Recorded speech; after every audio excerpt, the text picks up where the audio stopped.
Joining us now to review some of the headlines of today's newspapers from around the world is Arise News analyst Emmanuel Efeni.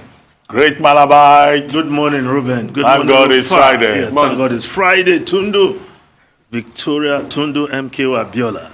Good morning. It took somebody 5 days to notice that beautiful hairstyle. Oh, forgive it's him. Shocking. I've already delivered my verdict.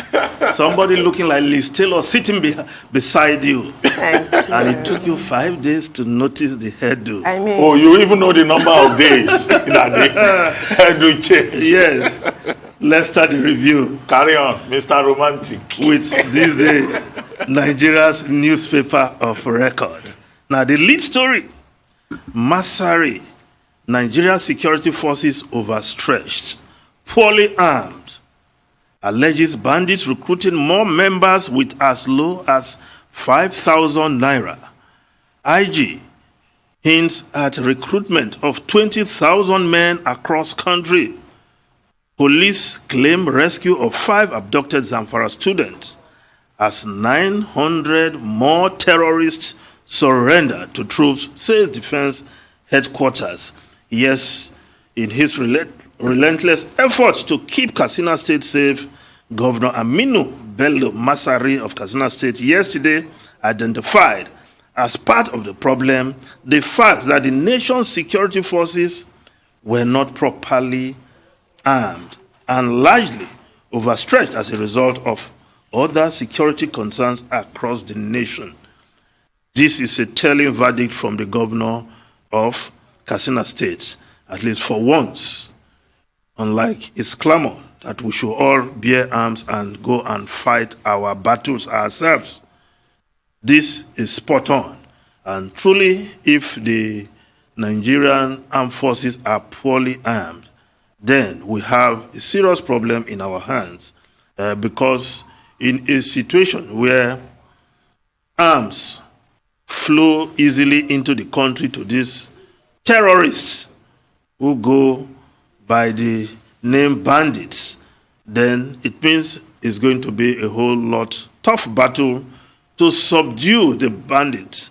And we're not surprised that they are spreading, and when they take students into the bush, it's like nobody can access their hideout. Or I don't want to say anybody has courage to approach their hideout.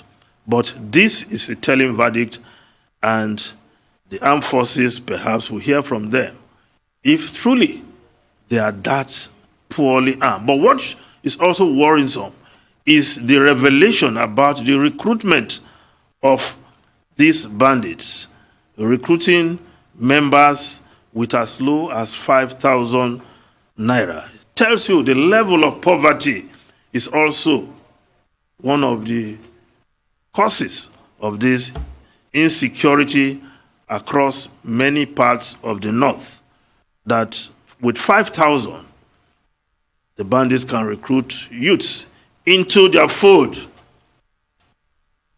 and they continue to unleash mayhem. Now, above the mast, no, just below the masthead, forensic auditors uncover colossal mismanagement of 6 trillion naira NDDC fund. Shows evidence of substantial compromise in execution of 13,777 projects. Criminal investigations, prosecution to follow.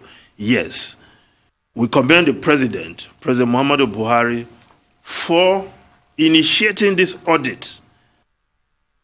But I will score him 59% for now, until I see the action on the reports. Because since NDDC was established in this political dispensation, politicians have been sent to preside over that agency. The poor performance is an indictment of all governments, because even in the last 6 years, we've heard of some phony and funny contracts, including removing water hyacinth with billions, including, of course, we settled ourselves as palliative. And these people are still walking free. Some appointed by this administration. So until the recommendations of this audit report is followed through, I will hold my commendation to the president for now.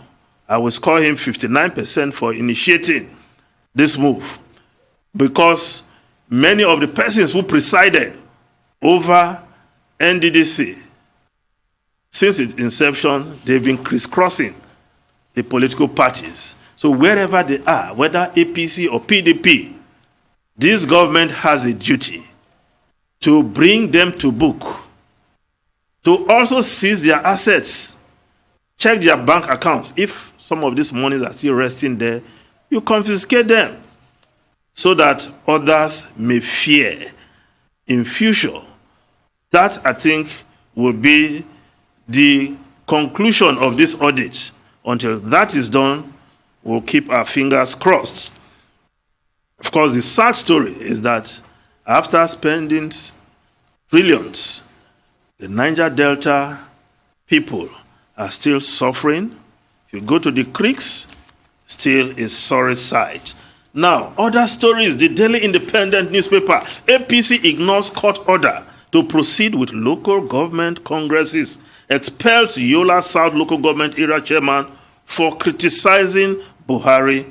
Party's action reflects impunity in the country. NBA chief.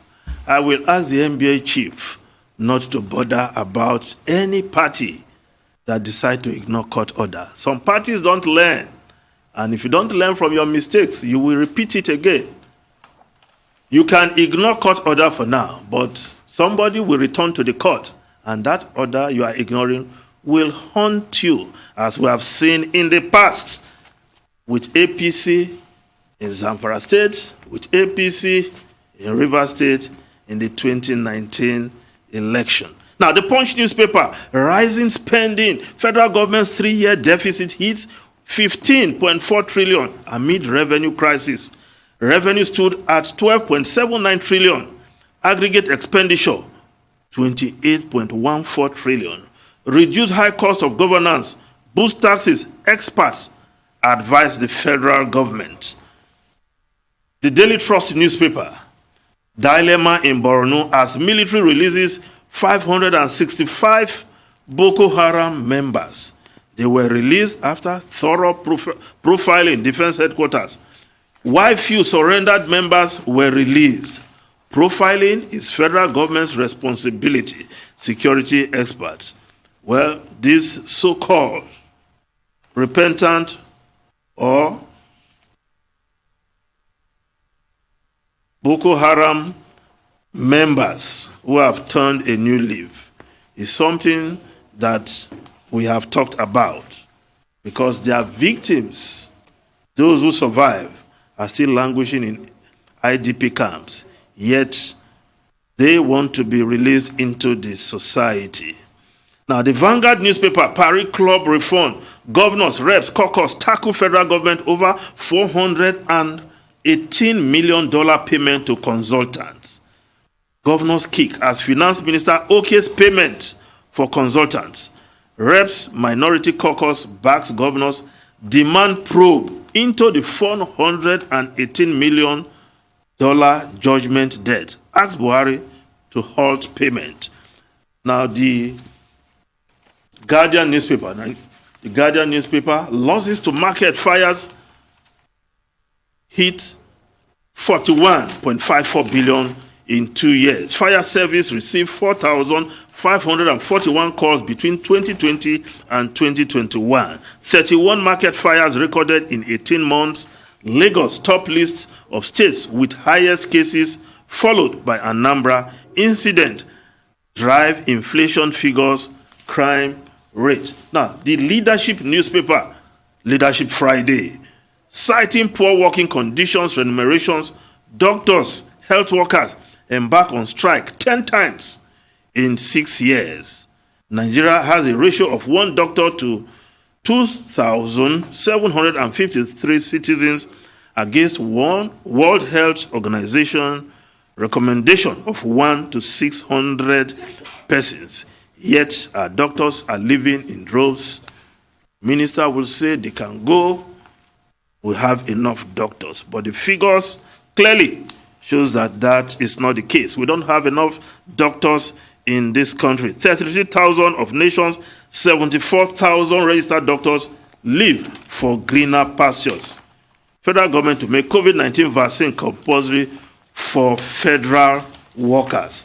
Now, if we just look at the New Telegraph newspaper, National Assembly midterm report, Obanikoro, Akiolu's son, 8 others failed to present bills. In 2 years, as Lagos contingent sponsored 96 bills. Now, below the photograph on the front page, current security threats, serious concern to Nigerians, Chief of Naval Staff. 5,890 terrorists have surrendered defense headquarters. Troops neutralizes 6 ISWAP insurgents, recover arms, ammunition. Police rescue 5 abducted Zamfara students. The Business Day newspaper, VAT war leaves businesses confused. Taxpayers and business owners are scratching their heads over the authority to remit value-added tax as the Federal Inland Revenue Services and the state governments lay claim to the right to collect taxes. Of course, that judgment from Rivers State, where the Rivers State challenged the authority of the federal government to collect VAT. Now, with that judgment, the FIRS still insisting that they are in a position to collect VAT, and businesses, who do they pay to? FIRC or the state government? Of course, the Lagos state government is in the process of writing its own laws to give effect to that judgment. Now, the foreign newspapers quickly. The Times of UK, Javid calls for 2% tax rise to fund social care. Cabinet split over national insurance increase. Yes, Sajid Javid, the health secretary, is pushing for 2% increase in national insurance amid cabinet split over the funding. Yes, while the Rishi Sunak, the chancellor, is saying 1% from employers, 1% from employees should be enough. But Said Javid, the health secretary, wants 2%. And a number of cabinet ministers are also saying 2% will be too much. Why should the young, because this money will spend on social care for the aged. And they're saying, why should the young pay for the care of the old? But as Yorubas say, well, it will not adagba. You too will get old. So they shouldn't complain for now, the young ones, because they too will become old someday. Well, thank you very much, Emmanuel Efene. We seem to have run out of time. Oh, yeah. I would have loved to commend other paper giving us information about the performance of legislators from Lagos State in the National Assembly. Maybe we'll do the same also for lawmakers from other parts of the country. But look, let us just make the point that National Assembly is not a vacation spot for lawmakers, and it's not a place for royalty or chieftaincy, privileges.